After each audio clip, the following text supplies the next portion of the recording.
তাদেরকে গ্রেফতার করতে হবে।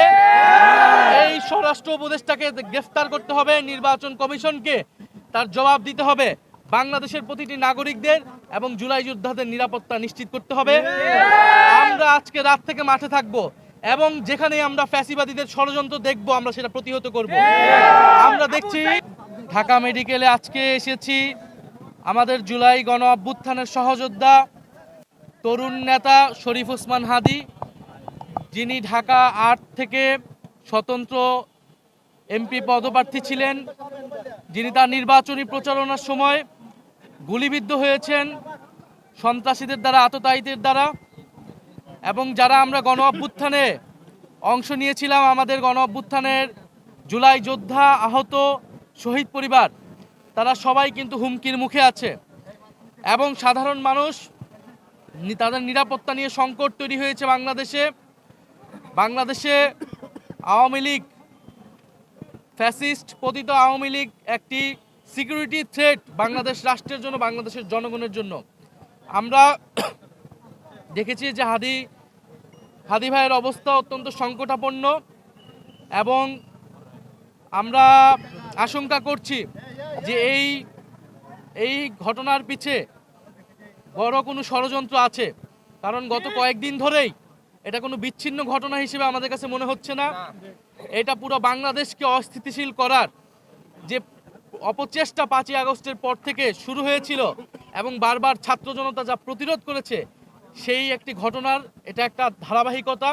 ইনশাল্লাহ আমরা আবারও প্রতিরোধ করব। আমরা শরীফ ওসমান হাদী ভাইয়ের সাথে আছি। ওনার যে জুলাইয়ের স্পিরিট, আমাদের সেই স্পিরিট আমরা প্রত্যেকে ধারণ করি। আমাদের দল মত ভিন্ন হতে পারে, আমাদের ব্যানার ভিন্ন হতে পারে, কিন্তু জুলাইয়ের প্রশ্নে, বাংলাদেশের প্রশ্নে আমরা ঐক্যবদ্ধ। আমরা জুলাই বিপ্লবীদের প্রতি আহ্বান জানাই, আমরা ফ্যাসিবাদ বিরোধী সকল রাজনৈতিক পক্ষের প্রতি আহ্বান জানাই, ঐক্যবদ্ধ হন। আমরা ঐক্যের ডাক দিচ্ছি, আহ্বান জানাচ্ছি এবং এই ষড়যন্ত্রের পিছে, এই হামলার পিছে, এই গুলির পিছে যারা দোষী, তাদেরকে অবশ্যই আগামী 24 ঘন্টার মধ্যে তাদেরকে গ্রেফতার করতে হবে। এই স্বরাষ্ট্র উপদেষ্টাকে গ্রেফতার করতে হবে। নির্বাচন কমিশনকে তার জবাব দিতে হবে। বাংলাদেশের প্রতিটি নাগরিকদের এবং জুলাই যোদ্ধাদের নিরাপত্তা নিশ্চিত করতে হবে। আমরা আজকে রাত থেকে মাঠে থাকব এবং যেখানে আমরা ফ্যাসিবাদীদের ষড়যন্ত্র দেখব আমরা সেটা প্রতিহত করব। আমরা দেখছি